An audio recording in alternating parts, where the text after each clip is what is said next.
Thank you for joining us for our daily update on the presidential race. Unless you've been living under a rock, you know we have one going on. We're trying to elect the Republican nominee, and we're trying to elect the Democrat nominee. Now, trend-wise, not much has changed. Donald Trump still leads. Carson is still in second place in national polls. However, as we reported to you the other day, Ted Cruz and Marco Rubio are neck and neck, tied for third place. So those four of my original pick six are leading the pack. Here's another trend. All others are in the low single digits. Jeb Bush gets 5%. Chris Christie, Carla Fiorina, and Mike Huckabee each get 3%. John Kasich and Rand Paul receive 2%. Now, based upon how things are shaping up or shaping down, depending upon which end of the spectrum you are, I predict that after the next debate, which is coming up December the 15th, that there should be more, not just fallout, but more candidates really should hang it up. For example, for the last 9 polls, if you average them, Jeb Bush has been at 5%. His big money people behind him, led anonymously by Karl Rove, like we don't know who's behind the big money. They've been advertising in certain states, and you've probably seen some advertising, but it has not moved his numbers. You can't buy the nomination by outspending everybody. You've got to get the nomination by appealing to more people, however you do it. And after the last debate, Chris Christie has continued to go down. Carla Fiorina continues to do a great job, but she's not gaining traction, and I don't know why. Mike Huckabee is not getting traction, and I don't know why. So the trends remain the same. The top 4 are still Trump, Carson, Cruz, and Rubio. Now, I'm often asked, and I was asked again the last weekend when I was traveling, who is the one that I think is going to emerge as the Republican nominee? Because we already know who's going to emerge as the Democrat nominee. And my answer is always the same. I do not know. And here's why. Too many unexpected things can happen in a presidential primary race. Too many things that are unpredictable can happen. They can happen in a debate. They can happen in a gaffe. And remember, the media is only going to spoon feed you whatever it is that they want to spoon feed you, especially if it's a gaffe, or especially if it's something that they want to try to make it sound as if you were not being truthful, unless you're a Democrat. They let the Democrats get away with stretching the truth, or in some cases, lies. But they don't let Republicans get away with that. For example, I think it was yesterday that we mentioned to you that there's something floating around out there in cyberspace about Donald Trump lying about seeing Muslims celebrating after the 9/11 tragedy. Jamie Dupree talked about it on the radio show yesterday, Shana B. He tried to position it as maybe this tactic works when you just push back on the media like that. Oh, no. If you are right, that's not just pushing back. That's not being allowed to let the media set you up for something that you didn't say. And even some of the publications like NPR, the New York Times, and the Associated Press, they kept saying, well, we can't find any evidence of Muslim Americans cheering in Jersey City. In other words, because they say they can't find proof, that's supposed to be proof that he must have lied. Talking about Donald Trump. Well, not so fast, Kemosabe. Because a credible reporter, investigator, dug a little deeper. You want to know what he found? He not only found written records by the Washington Post that it happened in New Jersey, but he also found stories written for a community outside of Chicago, outside of Detroit, rather, that it also happened. Yes. So if Donald Trump lied about 9/11 celebrations in New Jersey, well, then why did the Washington report it in 2001? Because it did happen.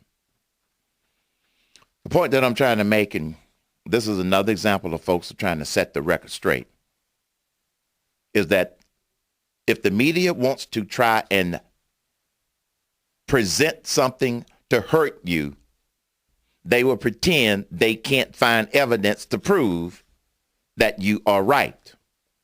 Not enough for them to try to prove that you're wrong, but they want to claim that you were lying simply because they couldn't find it, but a reporter found it.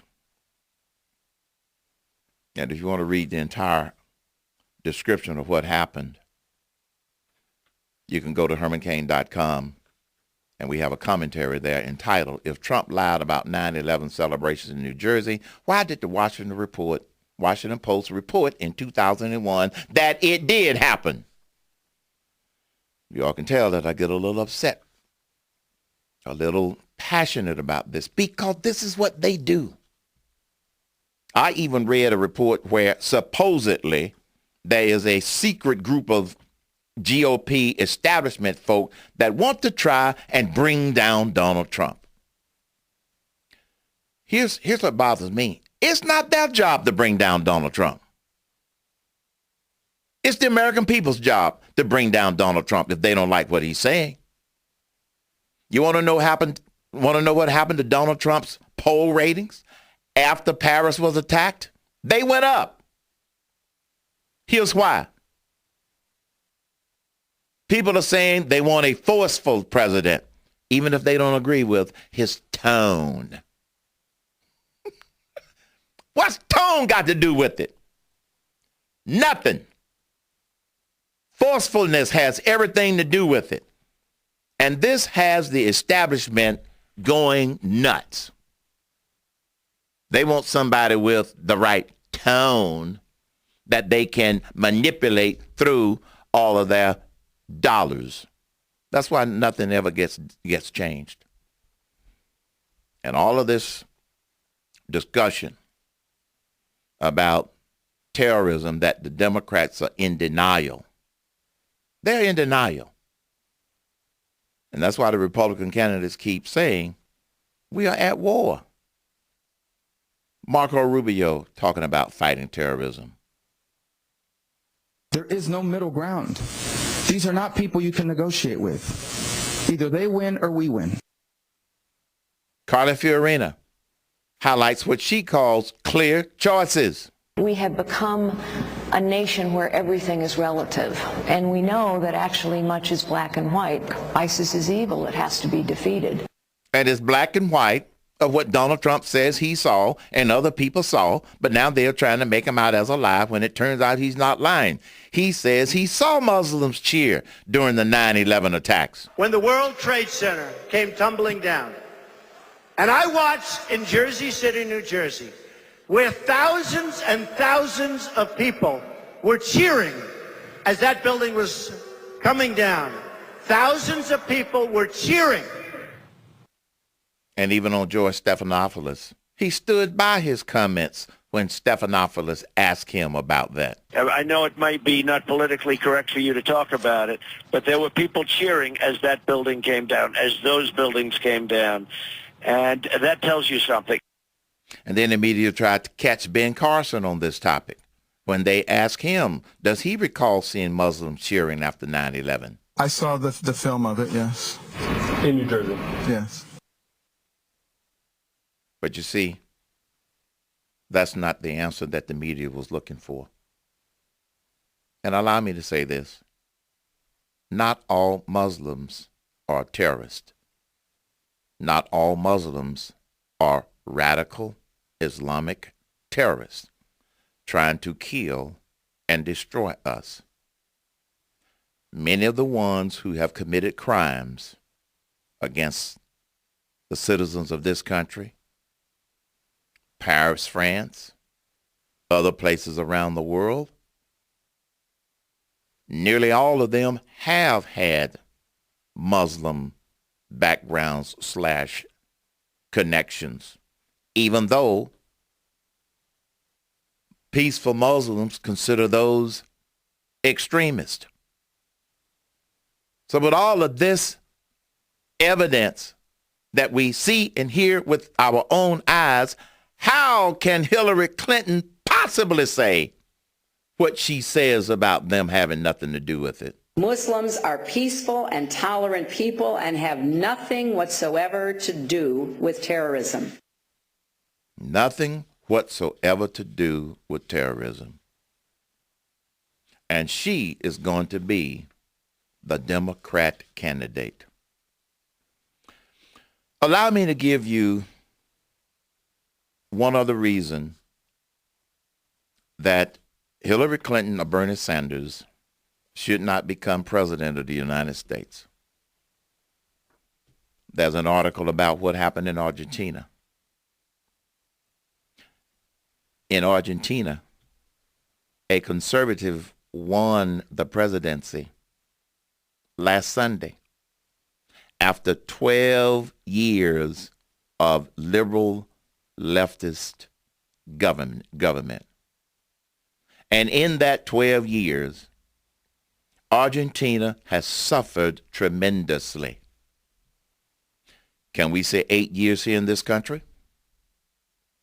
And if you're honest to what the facts are, this country has suffered in a lot of ways that it didn't have to suffer, even though the administration and the Democrats are telling you that it's the new normal. No, it is not the new normal. They want you to believe that it's the new normal, the Democrats do, but it is not the new normal, because America is better and capable of better than this normal that they want to talk about. So after 8 years of this administration and Democrat control of both houses of Congress for the first two, and now they are bottlenecking everything, using the power to filibuster, you want 4 more of the same thing? And possibly 4 more after that? 8 plus 4 plus 4, folks, is 16. We don't have that much time to wake up to the fact that this country is on the wrong track. But there's one way for us to get it back on track. We've got to give people the right information so they can make better decisions. As Abraham Lincoln said, if given the truth, the people can be depended upon to make the right decisions. You're listening to The Herman Cain Show.